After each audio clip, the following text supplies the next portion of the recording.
สมหวังเหมือนกันทุกผู้ทุกคนนะ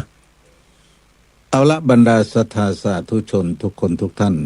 มาสดับรับฟังรายการธรรมะแสงอรุณในเจ้านี้ตุลุงก็มีเรื่อง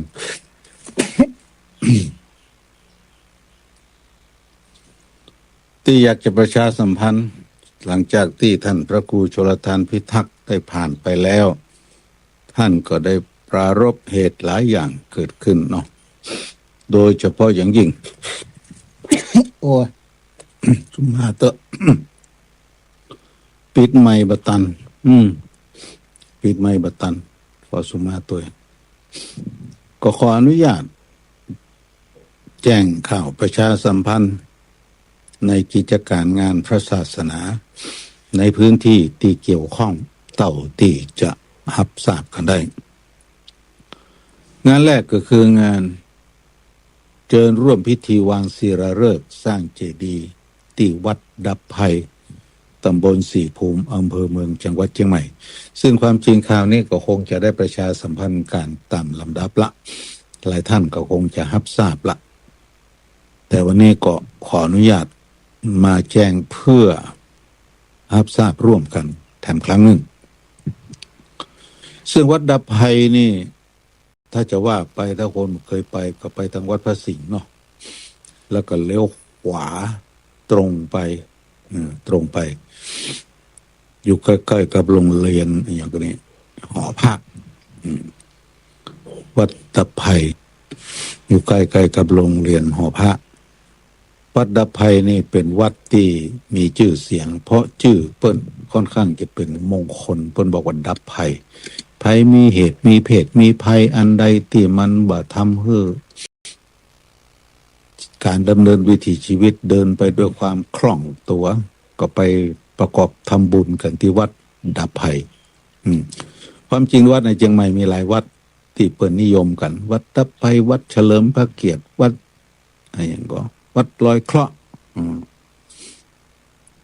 เนี่ยหลายๆวัดเปิ้นเอานามวัดเป็นเก่าซึ่งการสร้างเจดีย์นี้จะมีในวันที่15มิถุนายน2568ปุ่นเวลาบ่าย2 โมงครึ่งบ่าย2 โมงครึ่งซึ่งในงานนี้นั่นก็เป็นดำเนินการโดยเจ้าภาพอุปถัมภ์ก็คือคณะศิษยานุศิษย์ในพระเดชพระคุณพระพรหมมงคลหรือหลวงปู่ทองสิริมังคโรอดีตเจ้าวาดวัดพระธาตุสีจำตองบรวิหารอดีตที่ปรึกษาเจ้าคณะภาค7และเดียวโดยกันนั้นก็มีคุณแม่จันฟองกิ่วแก้วพร้อมลูกหลานบริษัทเพชรอินทรีย์ทรานสปอร์ตและบริษัทจำกัดเขมรัฐทรานสปอร์ตร่วมเป็นพระเจ้าภาพอุปถัมภ์ท่านทั้งหลายก็อยากจะร่วมสร้างบุญสร้างกุศลในการสร้างเจดีย์กับวัดดับภัยก็เจริญพรเชิญชวนเนอก็จะมีวันที่15มิถุนายนถ้าท่านอยากจะร่วมสร้างร่วมแปลง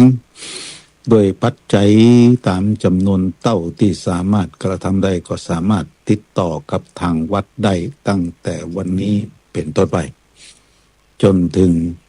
วันที่15มิถุนายนวันนี้วันที่16พฤษภาคมก็เลยเวลาแถม1 เดือนเนาะก็เลยเวลาแถม30 วัน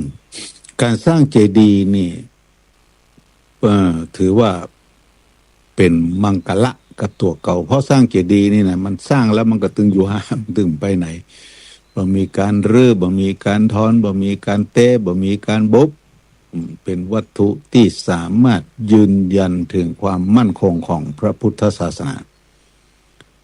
เป็นการรำลึกนึกถึงคุณของพระรัตนตรัยคือพระพุทธพระธรรมพระสงฆ์โดยเฉพาะยิ่งพระบรมสารีริกธาตุขององค์สมเด็จพระสัมมาสัมพุทธเจ้าหรือพระอรหันตธาตุหรือพระธาตุต่างๆของครูบาอาจารย์ที่เป็นพระอริยะในระดับใดระดับหนึ่งก็เอาไปบรรจุที่หั่นเป็นสิ่งที่เฮาสักการะบูชากันเฮาจะหันได้ว่าช่วงนี้จะมีประเพณีส่งน้ำพระธาตุกันเกิดขึ้นเกือบทั่วทุกพื้นที่เกิดขึ้นเกือบทั่วทุกพื้นที่เกือบทุกวัดที่มีพระธาตุมีเจดีย์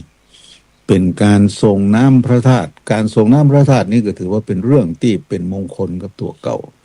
เป็นการน้อมนำเอาคำสอนขององค์สมเด็จพระสัมมาสัมพุทธเจ้ามาเป็นแนวปฏิบัติเช่นอย่างในปัจจุบันนี้นั้นวัดพระพุทธบาทตากผ้าวัดพระพุทธบาทตากผ้าตำบลมะกอกอำเภอป่าซางจังหวัดลำพูนก็กำลังจัดงานประเพณีส่งน้ำรอยพระพุทธบาทส่งน้ำรอยตากผ้าส่งน้ำพระบรมสารีริกธาตุและส่งน้ำหูปเหมือนครูบาพรหมาพระมจักโกหรือเจ้าคุณสุพรหมยานเถระ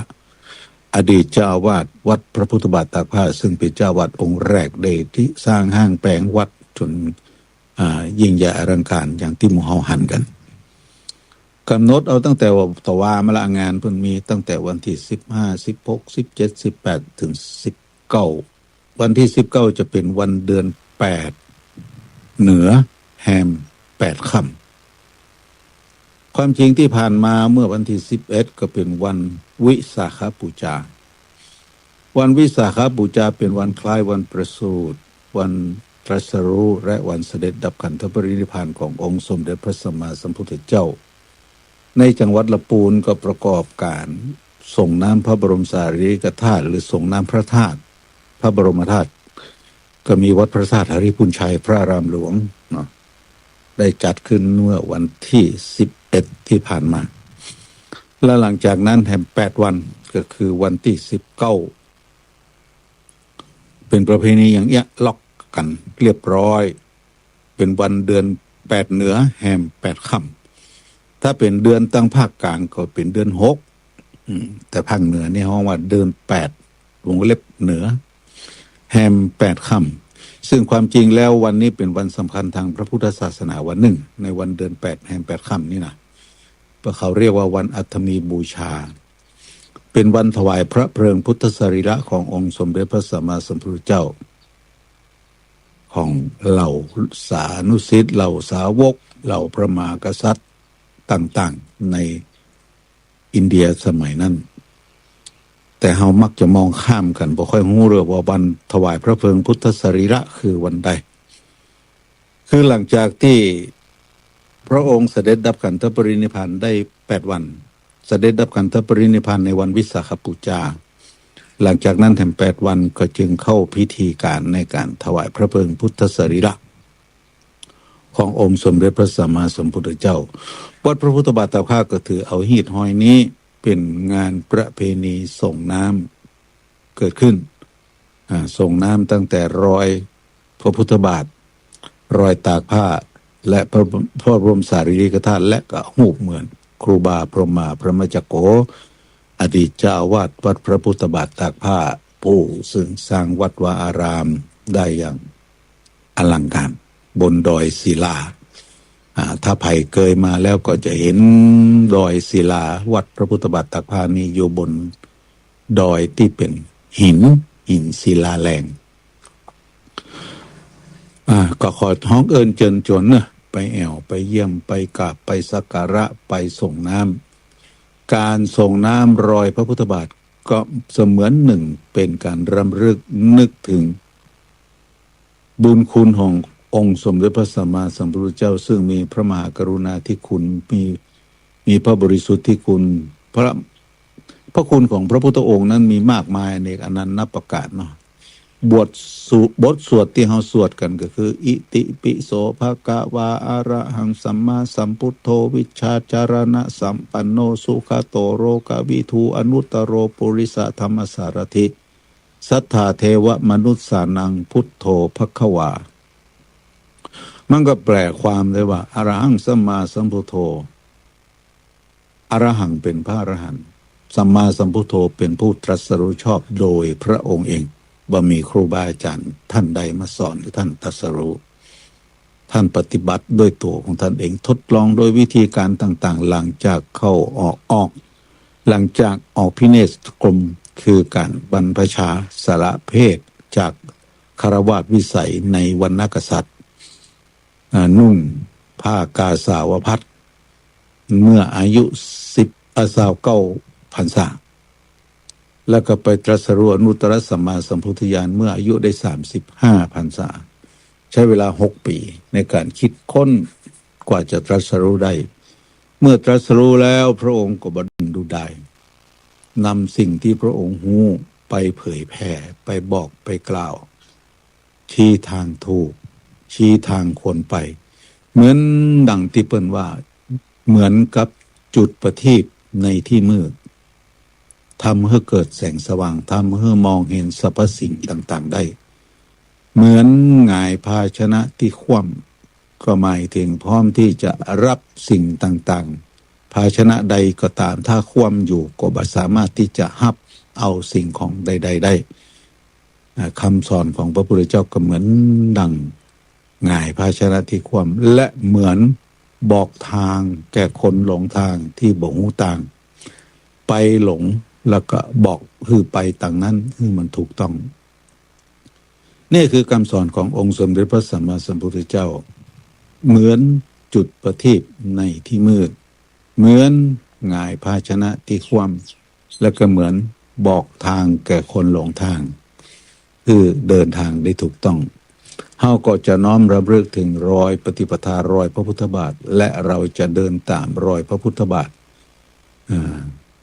ขององค์สมเด็จพระสัมมาสัมพุทธเจ้าเพื่อเข้าสู่โมฆะธรรมตามแนววิถีของหมู่เฮาชาวพุทธความจริงหมู่เฮาชาวพุทธนี่นะนับถือพระพุทธศาสนาแล้วหวังอย่างเดียวเท่านั้นคือการเข้าสู่พระนิพพานโดยเฉพาะยิ่งคนในภาคเหนือพื้นบ้านล้านนาอันนี้ตุลุงก็ขออู้ทำกรรมหนึ่งบางคนก็ว่ากรรมอธิษฐานตรงตัวเก่าไปนะว่าไปแล้วก็บอกให้หูความหมายก็ว่าตัวเปิ่นไปปู่จานกับมคณายกนำกล่าวก็กล่าวตัวเปิ่นไปหลังจากประกอบพิธีการทำบุญสุนตานฮือตานเรียบร้อยแล้วเฮาก็จะกล่าวคำวาจาเป็นคำอุทิศในสิ่งที่เฮาได้กระทำลงไปอย่างคำว่าอิตังตานะกัมมังนิปปานะปัจจโยโหตุโนนิจังกรรมคือการต้านการฮื้อนี้ที่ข้าพเจ้าได้กระทำแล้วนิปปานะปัจจโยจงเป็นปัจจัยแก่พระนิพพานโหตุจงเป็นนิปปานะปัจจยังโหตุโนนิจังโนแก่ข้าพเจ้าทั้งหลายนิจังเที่ยงแท้แน่เถิดอีตังตานะกัมมังนิปปานะปัจจโยโหตุโนนิจังอีตังศีละกัมมังศีลอันข้าพเจ้าได้รักษาแล้วกรรมนั่นเป็นกรรมอีตังศีละกัมมังกรรมคือการรักษาศีลของข้าพเจ้าที่กระทำแล้วนี้นิปปานะปัจจโยจงเป็นปัจจัยแก่พระนิพพานโนแก่ข้าพเจ้าทั้งหลายนิจังเที่ยงแท้แด่เถิดอิตังภาวนากัมมังกรรมคือการเจริญสมาธิภาวนาที่ข้าพเจ้าได้กระทำแล้วนี้นิปปานะปัจจโยโหตุโนนิจังจงเป็นปัจจัยแก่พระนิพพานเที่ยงแท้แด่เถิดก็ขอขยายความน้อยบางที่ท่านทั้งหลายอาจจะได้ยินคำว่าโหติบางที่ก็บอกว่าโหตุนี่นะบางบทเนี่ยมันจะเป็นโหติบางบทก็จะเป็นโหตุอย่างปันปอนอภิวาทนาสีริสนิจังวุธาปจายโนจัตตารโอธรรมาวัฏันติอายุวันโนสุขังพลังบางคนก็บอกว่าวัฏันตุบางตนนะทีนี้ก็มีคำถามว่ามันตุกับตินี่มันต่างกันอย่างไรตุนี่เป็นภาคบังคับมันเป็นการเป็นเพราะว่าเหมือนเสมือนหนึ่งเป็นการบังคับและคือเป็นไปอย่างนั้นโหตุนี่แปลว่าจงเป็นตุนี่แปลว่าจงมีคำว่าจงเป็นโหตุจงเป็นวัฏันตุจงเจริญแต่ถ้าโหติแปลว่าย่อมเป็นย่อมเป็นอันนี้เป็นคำกลางๆเป็นคำอวยพรธรรมดาโหติย่อมเป็นโหตุจงเป็นเนี่ยวัฏันติย่อมเจริญวัฏันตุจงเจริญอย่างนี้เป็นต้นเพราะฉะนั้นคำกล่าวที่เขากล่าวกันหลังจากประกอบการทำบุญสุนทานอิตังตานะกัมมังนิปปานะปัจจโยโหตุโนนิจังเนี่ยอันนี้ก็ถือเป็นเรื่องที่เราได้อ้างกันว่าสิ่งที่เราได้กระทำลงไปแล้วนั้นจงเป็นปัจจัยแก่พระนิพพานนั่นแสดงให้เห็นว่าเรามุ่งสู่พระนิพพานเพราะเป้าหมายสูงสุดของพระพุทธศาสนาจ จริงๆก็คือการเข้าสู่นิพพานนิพพานก็คือการดับโดยบ่ต้องเกิดองค์สมเด็จพระสัมมาสัมพุทธเจ้าออกบวชเพื่อที่จะแก้ปัญหาอันเป็นปัญหาที่เกาะกลุ่มลุมลามวลมนุษยชาติอยู่อย่างบ่หูจบบ่หูสิ้นพระพุทธองค์ในสมัยเป็นพระโพธิสัตว์ทรงบำเพ็ญบารมีต่างๆตั้งแต่ตานะบารมีศีลบารมีเนกขัมมะบารมีไปจนถึงอุเบกขาบารมี10อย่างที่เป็นว่านะความจริงมากกว่านั้นนะแต่ก็รวบรวมได้เป็น10ประการ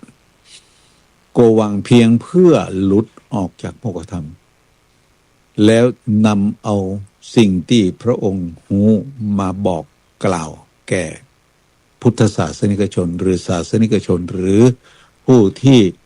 สงสัยในข้อธรรมต่างๆเพื่อที่จะนำไปสู่การประพฤติปฏิบัติเพื่อความหลุดพ้นสาธุชนทั้งหลายการไปส่งน้ำพระบรมสารีริกธาตุการไปส่งน้ำพระธาตุเจ้าณที่ใดที่หนึ่งก็ดีขอคือท่านลำลึกนึกถึงปฏิปทาจริยวัตรในองค์สมเด็จพระสัมมาสัมพุทธเจ้าในฐานะที่พระองค์ทรงมีคุณูปการในการประกาศพระสัจธรรมพระองค์เกิดมาในวรรณกษัตริย์เป็นเจ้าชายเป็นพระโอรสของพระเจ้าสุโธทนะพระนางสิริมหามายาครองกรุงกบิลพัสดุมีอำนาจราชศักดิ์มากมายสามารถดลบันดาลอย่างก็ได้ทำมาอย่างก็ได้แต่พระองค์สละซึ่งราชสมบัติเหล่านั้นโดยบ่สนใจเพียงเพื่อค้นหาโมฆะธรรมคือความจริงที่ควรนำไปสู่การปฏิบัติและจะได้นำเอาสิ่งเหล่านั้นมาบอกซึ่งในพุทธประวัติตอนหนึ่งหมู่เฮาเข้าใจและฟังกันมาตามลำดับว่าหลังจากที่เจ้าชายสิทธัตถะได้มีประสูติการมาได้7 วันพระเจ้าสุโธทนะก็อัญเชิญพราหมณ์108มาทำนายพระลักษณะทำลายพระลักษณะของเจ้าชายก็ในพราหมณ์108นั้นก็มีมติใน107ก็มีมติเป็น2ลักษณะคือถ้าอยู่คฤหัสถ์ถ้าอยู่ครองคฤหัสถ์ก็จักเป็นพระมหาจักรพรรดิที่ยิ่งใหญ่ของโลกแต่ถ้าออกบวชจะเป็นศาสดาเอกของโลกมีคนเดียวเท่านั้นที่บอกว่ากุมารนี้จักออกบวชและเป็นศาสดาเอกของโลกอย่างแน่นอนนั่นก็คือโกณฑัญญพราหมณ์ซึ่งในพราหมณ์108นั้นโกณฑัญญะจะอายุน้อยกว่าเปิ้นเพราะฉะนั้นในลักษณะอย่างนี้เนี่ยพระเจ้าสุโธทนะเมื่อหูก็เลยบ่อยากจะให้เจ้าชายสิทธัตถะครองบ่ให้เจ้าชายสิทธัตถะออกบวชต้องการให้ครองเรือนเพื่อคงความเป็นพระราชาที่ยิ่งใหญ่เป็นมหาจักรพรรดิของโลกจึงป้องกันทุกอย่างบ่ให้ได้เห็นสิ่งที่มันเกิดความสังเวชสลดใจสร้างปราสาท3 ฤดูร้อนฤดูหนาวและฤดูแล้งฤดูฝนเนาะฤดูร้อนฤดูฝนฤดูหนาวสร้างปราสาท3 ฤดูพร้อมกับจัดนางสนมกำนันไปปรนเปรอปรนนิบัติอย่างบ่ขาดตกบกพร่องมีบริการทุกอย่างเพื่อได้ออกไปสู่โลกภายนอกเพื่อเห็นความสังเวชสลดใจในพื้นที่ต่างๆแต่ด้วยปฏิปทาด้วยจริยวัตรด้วยปณิธานที่เจ้าชายสิทธัตถะได้บำเพ็ญมาตั้งแต่อดีตชาติมาเป็นบ่รู้กี่ภพกี่ชาติเพิ่นบอกว่า400,000อสงไขยปลายแสนมหากัป4อสงไขยปลายแสนมหากัป4อสงไขยปลายแสนมหากัปทีนี้ด้วยปณิธานอันแน่วแน่เงี้ยก็ทำให้พระองค์มีความคิดบ่เหมือนเปิ้นดึงวันหนึ่งจึงชวนนายชนะอาทานคนสนิทออกไปลักลอบออกนอกเมืองซึ่งความจริงกว่าจะออกไปได้ก็ไม่ใช่ง่ายๆนะทหารวังก็เกิดไว้เหมือนกันแต่ด้วย เป็นองค์ราชานุภาพเนาะอนุภาพของเจ้าชายทหารก็สามารถสกัดกั้นได้หลังจากที่ท่องเที่ยวไปก็เห็นความอย่างต่างๆมากมายเกิดความสังเวชสลดใจ และที่สำคัญที่โดนใจในสิ่งที่เห็นก็คือความแก่ คนเฮาทำไปเห็นคนงกเงินเดินชราภาพหลังคอหลังงุ้มซกไม่เต้าเดินลำบาก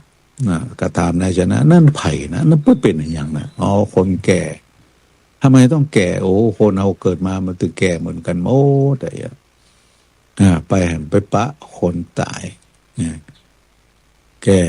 ไปปะคนเจ็บเนี่ยเจ็บโอ้ยปฐมพยาบาลกันอยู่ข้างต่างกระทำในชนะว่านั่นอย่างนะคนเจ็บอย่างเกิดจากโรคภัยไข้เจ็บที่เบียดเบียนร่างกายเขาอยู่ก็เกิดความสังเวชสลดใจแล้วก็ไปปะคนตายในประเทศอินเดียนี่ตั้งแต่อดีตจนถึงปัจจุบันเนี่ยยังมีวิธีการปฏิบัติคล้ายๆกันนะนั่นก็คือจะต้องนำไปลงแม่น้ำคงคาสละสลงแล้วก็นำไปเผาเพื่อที่จะให้เขาได้ไปพบกับพระพรหมศาสนาดั้งเดิมของอินเดียจริงๆก็คือศาสนาพราหมณ์ซึ่งปัจจุบันนี้ก็คือศาสนาฮินดูนั่นเองซึ่งตุลุงได้ไปกราบได้ไปนมัสการสังเวชนียสถานในประเทศอินเดียเมื่อต้นปีก็ไปเห็นพิธีกรรมอย่างนี้ยังเกิดขึ้นอยู่ไปรอเรือที่จะลงแม่น้ำคงคาแม่น้ำคงคาเป็นแม่น้ำใหญ่ที่มีน้ำหลากตลอดปีไหลแรงมากกว้างใหญ่แล้วมีคนถามว่าปอกับเจ้าพญาก่อนมันจะใหญ่กว่าเจ้าพญาน้อยแล้วก็น้ำหลากตลอดตั้งแต่นาที่อยู่บนโป๊ะเพื่อที่จะลงเรือเพื่อล่องแอวบรรยากาศของแม่น้ำคงคาซึ่งการล่องแม่น้ำคงคานั้นก็มีนักนะเรือนักท่องเที่ยวสัญจรกันไปมาๆมากมายคนนักท่องเที่ยวก็ดีคนอินเดียก็ดีเปิ้นก็จะมีอย่างนั้นคนประชากรอินเดียมีถึง 1,400 กว่าล้านคนจะน้อยๆนะในขณะที่ยืนรออยู่บนโป๊ะบนไปเผลอไปได้นะก็เดี๋ยวเพื่อเอาศพมาวางไว้ข้าง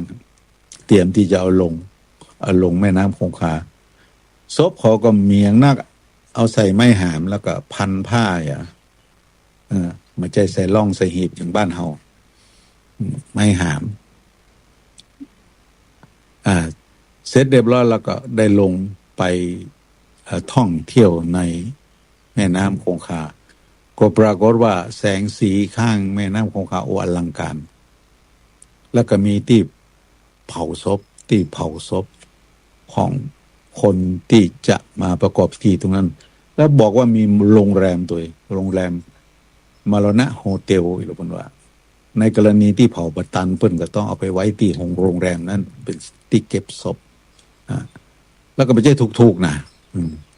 เพราะฉะนั้นมีประเพณีแถมอย่างหนึ่งคนที่ร่ำรวยของอินเดียเนี่ยคนที่มั่งมีเงินทองเมื่อหูว่าสังขารตัวเก่าไปบ่ไหวแล้วใกล้ที่จะมรณะละก็จะให้ลูกหลานเนี่ยปาลงเหือแล้วก็ท่องเที่ยวไปในแม่น้ำคงคาจนหมดลมหายใจอันนี้ก็คือพิธีการที่เกิดขึ้นในประเทศอินเดียพระพุทธองค์ในสมัยเป็นเจ้าชายสิทธัตถะเมื่อเห็นความแก่ความเจ็บความตายที่เป็นห้องเทวทูตนั่นเองซึ่งความจริงแล้วมันก็เป็นปรากฏการณ์ทางธรรมชาติปรากฏการณ์ทางธรรมชาติที่เกิดขึ้นเจ้าชายสิทธัตถะเห็นแล้วก็เกิดความสังเวชสลดใจและบัดเจ้ว่าเห็นบ่ได้บัดเจ้ว่าเห็นบ่ได้บัดเจ้ว่าหันพ่อหันแล้วก็เกิดความสังเวชสลดใจปิกวังก็ลืมอย่างใจในฐานะที่เป็นพระมหาบุรุษเป็นเปิ้นบอกว่าเป็นนักวิทยาศาสตร์เอกของโลกได้เพราะคิดบ่เหมือนเปิ้นนักวิทยาศาสตร์อื่นๆเช่นอย่างนักวิทยาศาสตร์ที่แปลงไฟฟ้าก็คิดเพียงว่ามันมืดอย่างใดจะให้เกิดแสงทำอย่างให้มันเกิดแสงเพื่อแก้ปัญหา ความมืดอยากจะไปบ้านนั้นเมืองนี้คือมันคล่องตัวย่างใดจะคือไปได้เร็วโดยการแปลงรถตั้งแต่รถถีบรถมอเตอร์ไซค์รถยนต์มากไปกว่านั้นบินไปดีกว่าแปลงเครื่องบินนั่นก็คือนักวิทยาศาสตร์ที่เป็นโลกิยะแก้ไขปัญหาในระดับเท่านั้นเองแต่พระพุทธองค์ทรงเป็นนักวิทยาศาสตร์ที่มาเหมือนเปิ้นพระองค์ทรงคิดถึงว่าทำไมคนเราต้องแก่ทำไมคนเราต้องเจ็บทำไมคนเราต้องตายบ่แก่บ่เจ็บบ่ตายบ่ได้กะซึ่งในพุทธประวัติก็ยังระบุว่าหลังจากที่ไปปะคนแก่คนเจ็บคนตายไม่ใช่ว่าคนคนเดียวนะไปหันแล้วหันอีกหันแล้วหันอีกปะคนแก่กับปะอีกปะแหมคนเจ็บกับปะคนตายกับปะจนกระทั่งเกิดความสังเวชสลดใจและไปเห็นสมณะที่นั่งสงบเสงี่ยมเจริญสมาธิภาวนาอยู่ใต้ร่มไม้เกิดความปีติเกิดขึ้นอันนั้นทางสงบโลนี้น่าจะเป็นเรื่องของความหลุดพ้นพระพุทธองค์ทรงคิดอย่างนี้ว่ายะอย่างใดจะบ่ต้องแก่บ่ต้องเจ็บบ่ต้องตายและในที่สุดพระองค์ก็ทรงคิดได้ว่าการที่คนเฮาแก่ต้องเจ็บต้องตายนั้นเพราะมีคำว่าเกิด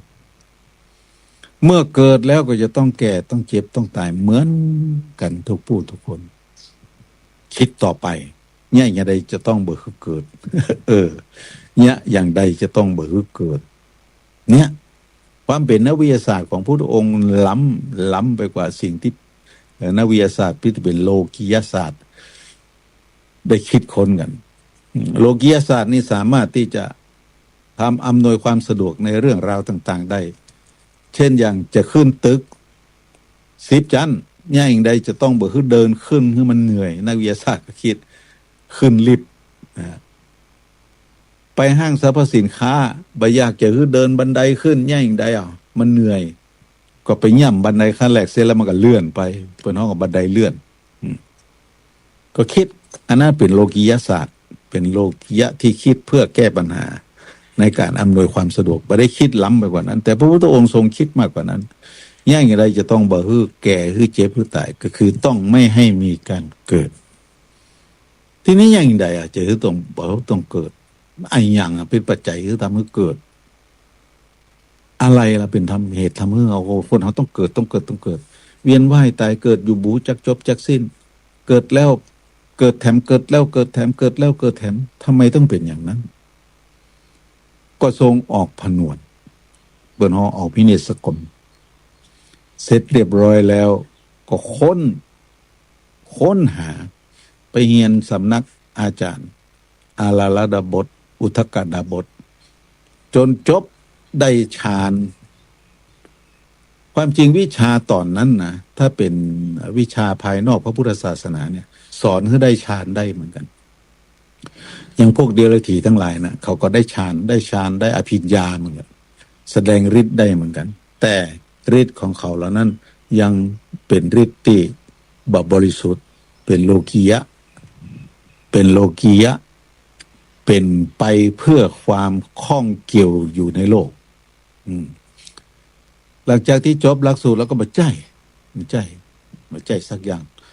ในที่สุดออกแสวงหาความรู้โดยตัวของพระองค์เองนั่นก็คือการไปบำเพ็ญทุกขกิริยาเป็นเบื้องต้นก่อนทุกขกิริยาก็คือการทรมานร่างกายเพื่อที่จะเผากิเลสคือความโลภความโกรธความหลงความหยาบต่างๆกิเลสหยาบแต่ก็ไม่สามารถที่จะตรัสรู้ได้ทำให้พระวรกายของพระองค์สู้พร้อมแล้วก็มาคิดว่าเฮาจักมาตายด้วยเรื่องอย่างนี้บ่เปิงควรเมื่อเฮายังบ่ฮู้ธรรมเตื้อก็จึงกลับมาฉันอาหารพอฉันอาหารเสร็จหนึ่งก็จิตใจเบิกบานขึ้นพวกปัญจวัคคีติอุปถัมภ์อุปถากหันว่าสมณะโคดมนี่เวียนมาเพื่อความเป็นคนมากๆอีกแล้วบ่เอาละบ่ฮู้ละบ่ตัสรู้ธรรมเนี่ยกินข้าวไว้แล้วหั่นโต ตอนแรกอดต่อบำเพ็ญทุกขกิริยาอดข้าวอดน้ำยังบัดตรัสรู้จะมากินข้าวนี่จะตรัสรู้ได้ก็ปากันหนีไป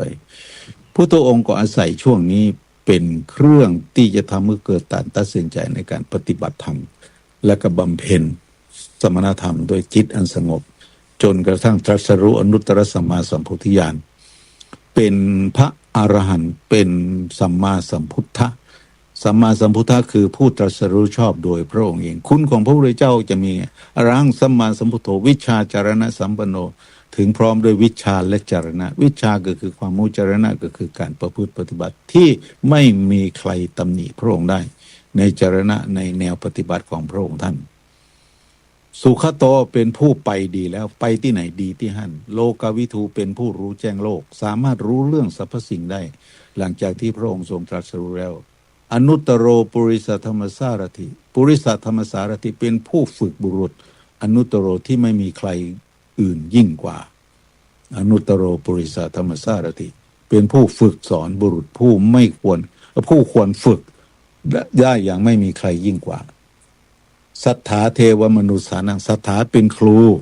เทวมนุษย์สานังของเหล่าเทวดาและมนุษย์ทั้งหลาย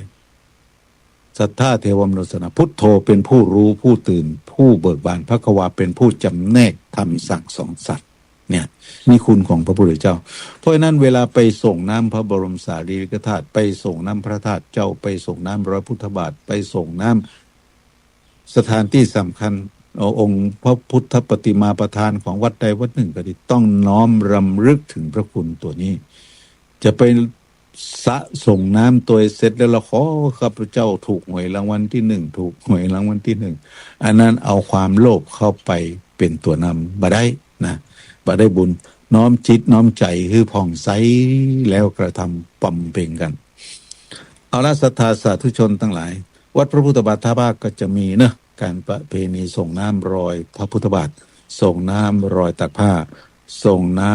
ำพระบรมสารีริกธาตุและก็ส่งน้ำรูปเหมือนครูบาเจ้าพระมาที่ตุลุงอู้อย่างอีกก็น้อมล้ำลึกนึกถึงการสร้างเจดีย์ของวัดดาไผ่ที่จะเกิดขึ้นในวันที่15มิถุนายน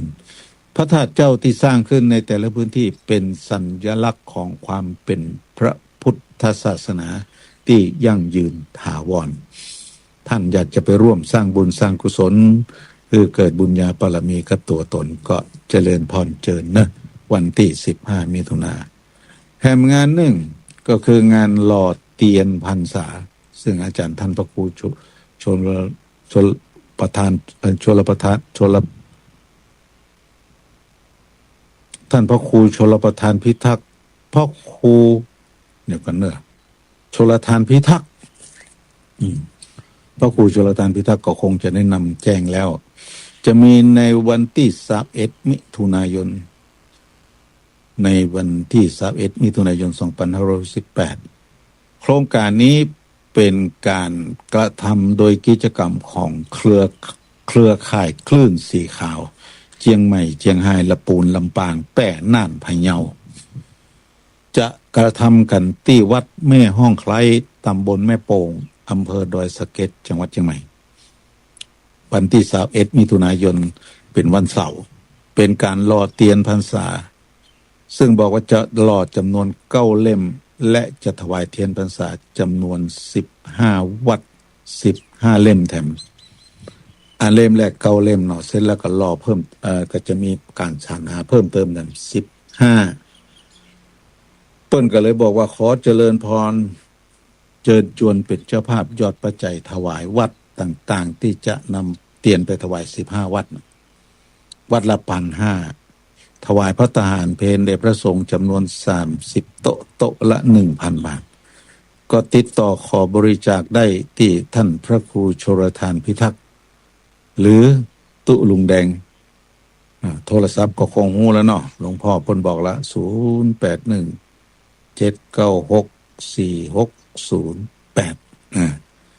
หรือจะบริจาคผ่านทางธนาคารก็เข้าไปที่ธนาคารกรุงเทพสาขาดอยสะเก็ดจะโอนก็เลขบัญชี48602855594อันนี้เป็นวัด นะวัดแม่หอกไคตำบลแม่โป่งอำเภอดอยสะเก็ดจังหวัดเชียงใหม่การลอดเทียนพรรษาเรื่องของเทียนพรรษานี่กันเหมือนกันมันเป็นประเพณีไปเหรอละเทียนพรรษาครึ่งในสมัยตะก่อนนั้นมันไม่มีไฟฟ้าอย่างนี้เนาะก็ต้องใช้เทียนในการจุดเพื่อเล่าเรียนศึกษาพระธรรมวินัยของตุเจ้าพระเนรในสมัยตุลุงเป็นขโยมปี2507ตามกรมเนาะตามกรมน้ำมันก๊าซนี่นะตามนี่มันถึงแดงสีหีแต่หันเฮ้ยมันอย่ามาโอ้สมัยนั้นมันเป่งหันหนังสืออยู่ท่องหนังสือได้เฮียนหนังสือได้กลมแกนหนึ่งตั้งว่ากันนั่งแวดกันท่านแล้วก็เฮียนหนังสือท่องหนังสือกันไปวันใดที่ได้ตามเตียนจะแจ้งกว่ากลมโอ้สว่างสวัยแต่เตียนนี่ต้องใจประหยัดหน่อยบ่ไหวเตียนเล่มเตียนเปลี่ยนเตียนไขก็ดีเตียนเหลืองก็ดีพอกล้องจุดแล้วมันสว่างแต่ประเดี๋ยวนี่ลองตามเตียนพอเนาะตับ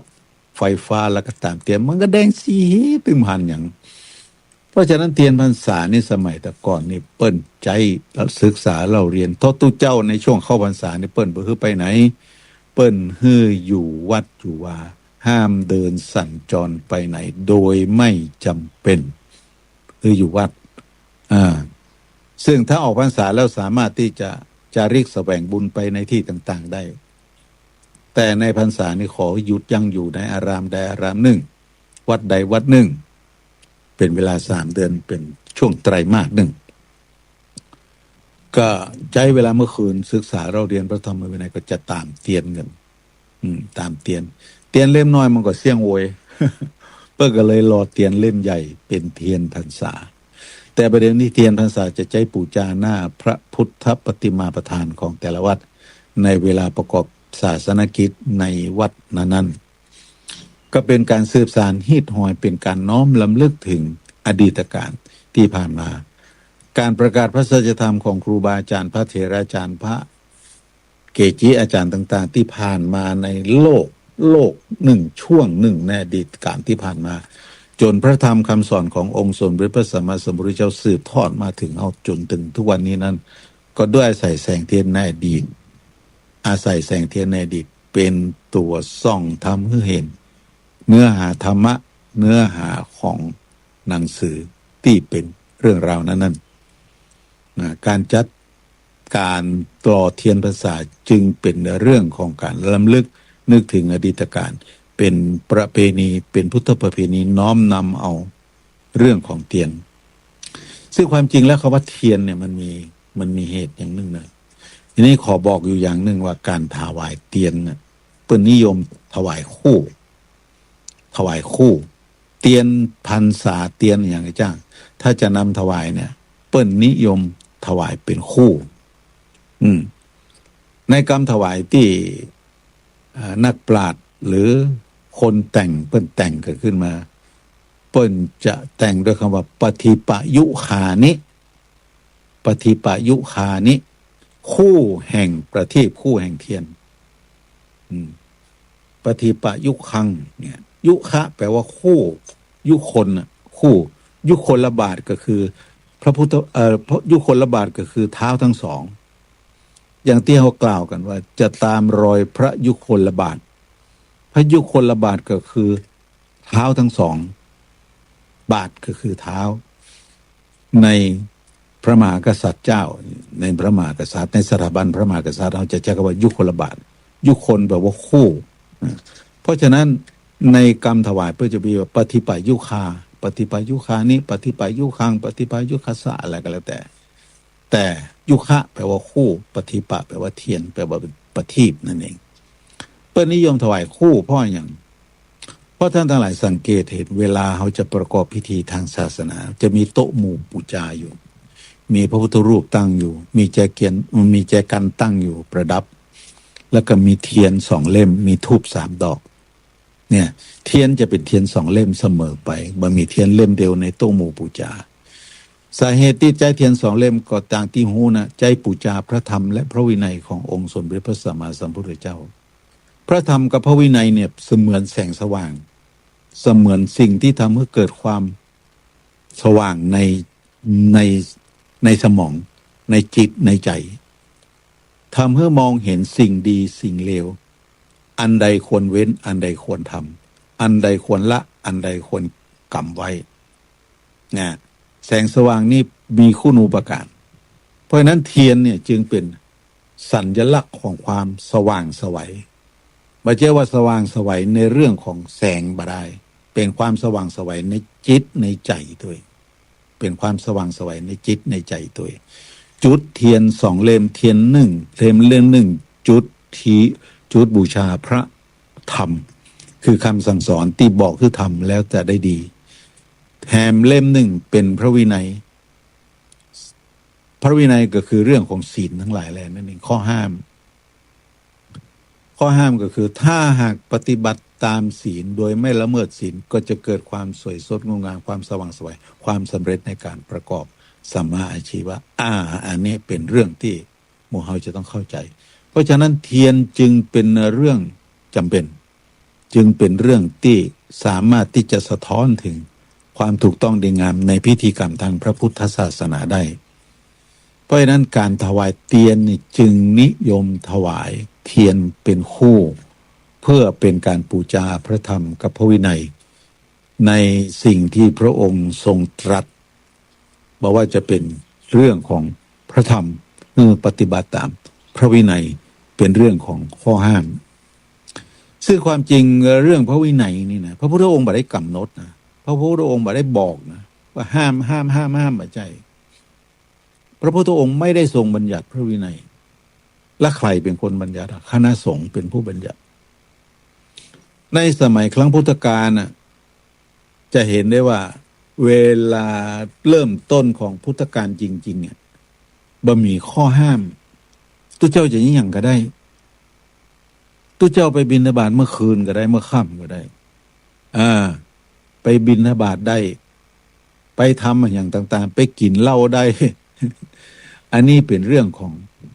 พระวินัยที่ยังบ่เกิดขึ้นในสมัยนั้นบ่มีข้อห้ามเตื้อทีนี้มันมีเหตุตรงที่ว่ายังไปบิณฑบาตแมลงเนี่ยมีกรณีอยู่เจ้าคณะหนึ่งไปบิณฑบาตพอวันนั้นพวกฝนตกฟ้าแลบฟ้าร้องพวกมันหิวเนาะก็เลยไปบิณฑบาตกันเมื่อค่ำไปบิณฑบาตกันเมื่อค่ำก็ไปยืนอยู่หน้าบ้านเสร็จเรียบร้อยมีแม่ออกที่อยู่ในบ้านนะเปิ้นเป็นแม่ออกที่ท้องแก่ละก็ออกมาหน้าบ้านมาหันใส่ตุเจ้าฟ้าแมบฟ้าร้องปลับหันยืนทะมึนอยู่อัน3-4 รูปเนี่ยก็เกิดความสะดุ้งตกใจกลัวก็นึกว่าเปรตก็นึกว่าพิวผีมาหลอกมาหลอนตกใจพะเลิศตกคันใดทำให้เกิดการบาดเจ็บขึ้นซึ่งเรื่องนี้ทราบถึงตุเจ้าก็เอาไปอู้กันนะ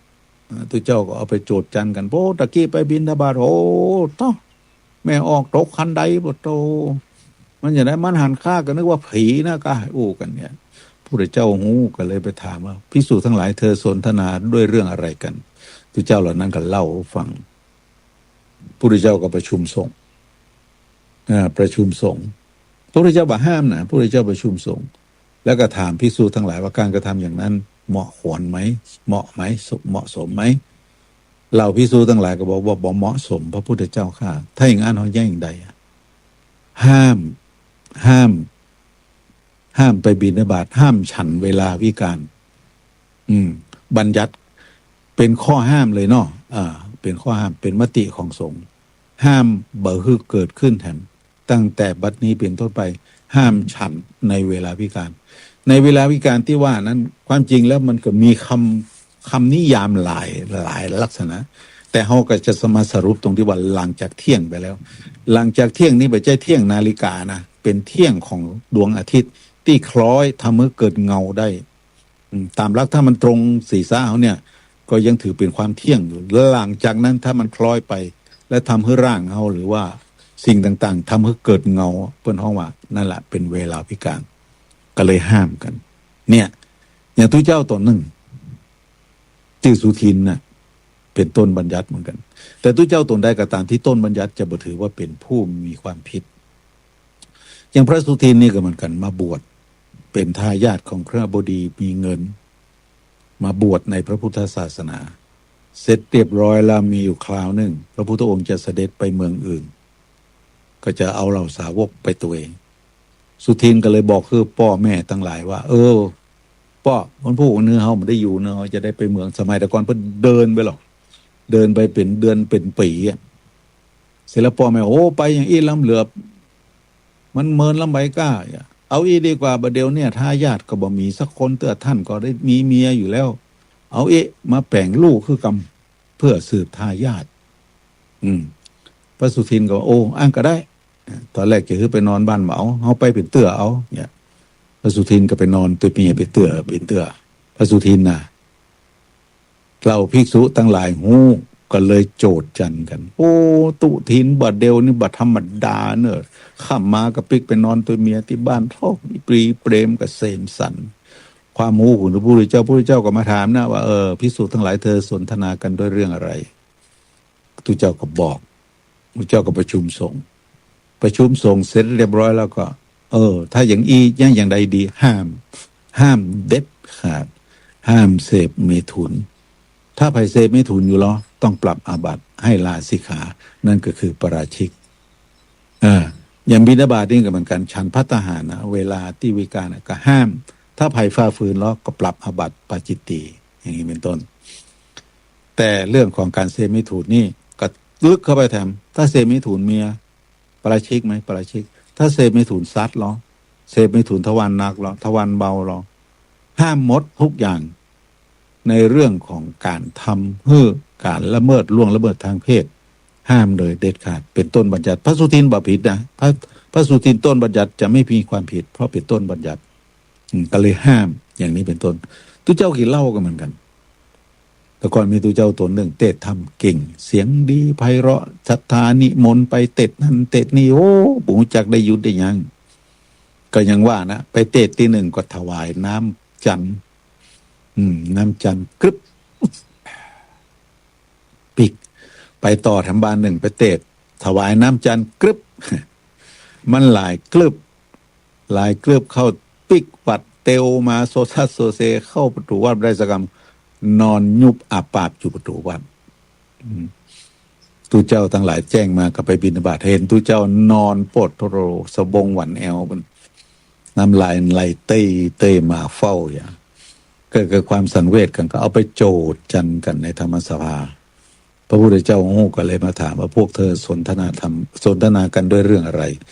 พระเจ้าก็เล่าฟังพระพุทธเจ้าก็ประชุมสงฆ์เสร็จเรียบร้อยก็บอกว่าถ้าการทำอย่างนี้สมควรไหมไม่สมควรเพราะนั้นก็เลยห้ามแต่อาบัติของการดื่มสุรานั้นเป็นอาบัติปาจิตตีเป็นอาบัติเล็กน้อยเป็นอาบัติเล็กน้อยเท่านั้นเองแต่ปัจจุบันนี้นั้นครับดูเหมือนจะปรับไปเป็นอาบัติใหญ่เป็นโลกาวัชชะเป็นเรื่องของความเสียหายร้ายแรงที่ภิกษุไม่ควรกระทำนะพบเห็นที่ไหนมักจะทำการลาสิกขาอันเนี้ยต้นบัญญัติก็บ่ถือว่าตัวเจ้าตัวนั้นก็บ่ได้ถือว่าเป็นผิดเพราะฉะนั้นคำว่าวินัยที่เฮาฮู้กันเนี่ยพระพุทธเจ้าไม่ได้ทรงเป็นผู้ตราเป็นผู้เขียนเป็นผู้กำหนดแต่ภิกษุทั้งหลายที่ประชุมสงฆ์กันนั้นนะเป็นผู้กำหนดว่าเราไม่ควรทำอย่างนั้นอย่างนี้เพราะนั้นเทียน2เล่มพระธรรมคือสิ่งที่พระองค์ตรัสแน่นอนสั่งแน่นอนบอกแน่นอนให้ทำอย่างนั้นให้ทำอย่างนี้ให้ทำอย่างนี้แล้วจะเกิดความเจริญเช่นอย่างไผ่ไข่ล่ำไข่รวยพ่องไข่ล่ำไข่รวยกับมาไข่ล่ำไข่รวยกับ1ต้องอุทานสัมปทาถึงพร้อมด้วยความมัน2อารักขสัมปทาถึงความด้วยการรักษากัลยาณมิตรตาถึงพร้อมด้วยการมีเพื่อนที่ดีงามและสมัชชีวิตาเลี้ยงชีวิตตามความเหมาะสมตามฐานานุรูปของตัวเก่าอุทานสัมปทาถึงความด้วยความมันก็คือบานอนตื่นสายบ่อายทำกินบางมีเงินน้อยบ่คอยวาสนาทำกินไปเรื่อยๆคือได้เงินได้ทองมาได้ทรัพย์สลิงคานมาเมื่อได้มาแล้วเนี่ยได้อารักขสัมปทาต้องเก็บไว้อย่างมิดชิดบ่ใช้ใจฟุ่มเฟือยโดยไม่จำเป็นกัลยาณมิตรตาต้องมีเพื่อนที่ดีงาม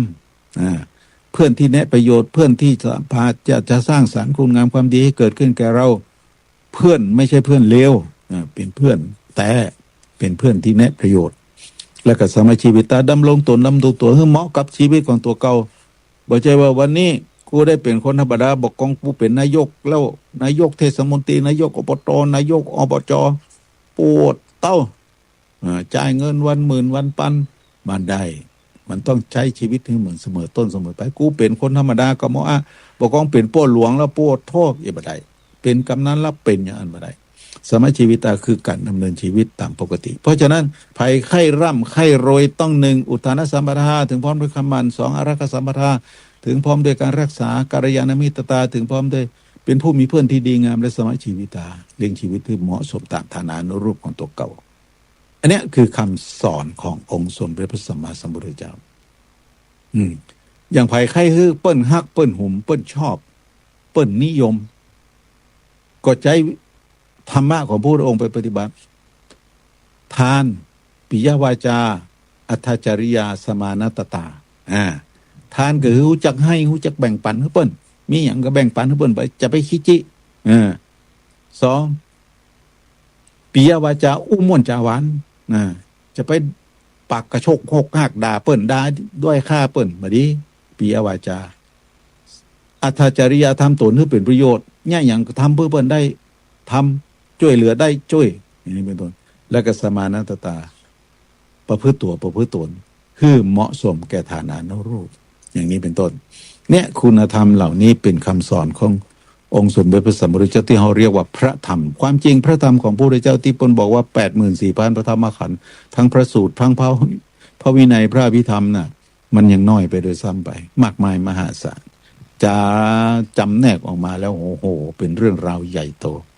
เพราะฉะนั้นเทียนที่จะถวายจึงนิยมใช้เทียนคู่เทียนถวาย2 เล่มเนาะ1พระวินัย1พระธรรมในปูชาพระพุทธเป็นปูชาพระธรรมปูชาพระวินัยเพราะฉะนั้นการรอเทียนพรรษาซึ่งจะมีขึ้นในวันที่31ที่วัดแม่ห้องไคล้อำเภอดอยสะเก็ดก็ขอเจริญพรเนอะศรัทธาสาธุชนร่วมกันบริจาคหรือจะสร้างในพื้นที่ของตัวเก่าก็ได้นะก็สร้างได้เมื่อนำไปถวายแล้วก็น้อมรำลึกถึงสิ่งเนี้ยที่ตุลุงว่าเนี่ยคือพระธรรมคำสอนขององค์สมเด็จพระสัมมาสัมพุทธเจ้าและพระวินัยที่เป็นข้อห้ามของเหล่าภิกษุที่เข้ามาบวชในพระพุทธศาสนาเพื่อการจันลงไว้ซึ่งความถูกต้องดีงามในสมณเพศตลอดถึงศีลของฆราวาสตั้งแต่ศีล 5 ศีล 8หรืออุโบสถศีลก็คือถือกันเพื่อความเจริญงอกงามเปิ้นห้องว่าเป็นมนุสธรรมเป็นเทวธรรมมนุสธรรมก็คือศีล 5ภัยแค่เกิดเป็นมนุษยธรรมก็คือถือศีล 5ภัยแค่เกิดเป็นเทวดาก็มีเทวธรรม2 ข้อคือหิริโอตตัปปะหิริคือความละอายต่อบาปโอตตัปปะความเกรงกลัวต่อผลของบาปประพฤติปฏิบัติกันไปอันนี้คือเรื่องราวต่างๆที่อยากจะมาอูวันนี้คือกับหมู่เฮาเจ้าข้าทั้งหลายความจริงอูไปกับประเด็นกันล่นไปหลายประเด็นเหมือนกันก็ต้องขอสุมาอภัยมันด้นสดก็เรื่องราวต่างๆเพราะฉะนั้นการจัดงานประเพณีส่งน้ำพระธาตุในสถานที่ต่างๆถ้าท่านไปแล้วก็น้อมรำลึกถึงคุณขององค์สมเด็จพระสัมมาสัมพุทธเจ้าในบทที่เฮาสรรเสริญพระพุทธเจ้าโดยบทว่าอิติปิโสภควาอิติปิโสมันแปลว่าอะไรอิติปิโสแปลว่าเพราะเหตุดังนี้ภควาอันว่าพระผู้มีพระภาคเจ้าอรหังเป็นพระอรหันต์สัมมาสัมพุทโธเป็นผู้ตรัสรู้ชอบโดยพระองค์เองวิชาจารณะสัมปันโนเป็นผู้ถึงพร้อมโดยวิชาจารณะสุขโตเป็นผู้ไปดีแล้วโลกาวิทูเป็นผู้รู้แจ้งโลกอนุตตโรบุริสธรรมสารถิเป็นผู้ฝึกบุรุษที่สมควรฝึกได้อย่างไม่มีใครยิ่งกว่าสัทธาเทวมนุษย์นังเป็นครูของเหล่าเทวดาและมนุษย์ทั้งหลายพุทโธเป็นผู้รู้ผู้ตื่นผู้เบิกบานภควาเป็นผู้จำแนกธรรมสั่งสอนสัตว์เนี่ยคุณของพระพุทธเจ้ามีอย่างนี้ก่อนน้อมรำลึกถึงเปิ้ลในการส่งน้ำพระบรมสารีริกธาตุพระบรมสารีริกธาตุนั่นก็คือกระดูกของพระพุทธเจ้านั่นเองเราเรียกว่าพระบรมสารีริกธาตุแต่ถ้าเป็นพระของพระอรหันต์ที่หมดกิเลสแล้วก็ห้องว่าพระอรหันตธาตุ ถ้าเป็นกีจิอาจารย์ทั่วไปของห้องว่าพระธาตุนะพระธาตุนะเพราะฉะนั้นเวลาส่งน้ำลำลึกนึกถึงคุณของพระพุทธเจ้าในประเด็นลักษณะอย่างนี้วัดพระพุทธบาทภาคก็จะมีตั้งแต่งานตั้งแต่ตะวาละตะวานี่ค่อนข้างลำบากเนาะฝนตกโอ้โหหนักมากเมื่อวันก็ตกหนักเมื่อคืนก็ตกหนักก็บอกว่าวันนี้จะตกก็ฟ้าก็ยังบอกเปิดเตื้อก็เจิญเนอะมาแอวมาเยี่ยมกันที่วัดพระพุทธบาทตากผ้าในเวลานี้นะความจริงวัดอื่นเพิ่นก็อาจจะมีแต่ตุลุงก็บ่ได้สาระบ่ได้ข่าวตรงนั้นก็ประชาสัมพันธ์ในส่วนที่จะพึงมีสำหรับวัดติ่นดอยที่ตุลุงอยู่ที่นี่ในขณะนี้จะมีพิธีส่งน้ำกันในวันที่25พฤษภาคมที่จะถึงนี้เป็นวันอาทิตย์เป็นวันเดือน8แฮมเดือน8เหนือแฮม14ค่ำจะมีที่วัดติ่นดอยตำบลมะกอกอำเภอประสางจังหวัดลำพูนถ้าภายมีเวลาก็ขอฮ้องเอิญเจ็ดจวนนะมาเยี่ยมมายื้อกันมาพักทายประสายมาสนทนาธรรมมาแลกเปลี่ยนเฮียนหู้ในสารธรรมต่างๆในสิ่งที่ควรหู้เพื่อเกิดความรู้ความเข้าใจกับตัวตนกับการดำเนินวิถีชีวิตตามแนวของวิถีพุทธต่อไปเอาละพอเวลาก็หมดก็คงจะได้นำเวลาคือมอบคืนต่างสถานีเพื่อที่จะได้ใช้ประโยชน์ในการจัดกิจกรรมอื่นต่อไปขออำนวยใจให้หมอทุกคนจงเป็นผู้มีความสำเร็จในการประกอบสัมมาอาชีวะเหมือนกันทุกผู้ทุกคนเตี้ยงแต้ดีหลีแดดเตอะเนออภิวาทนะสีริสนิจังวุธาปจายโนจัตตารโอธรรมาวัฏันติอายุวันโนสุขังพะลัง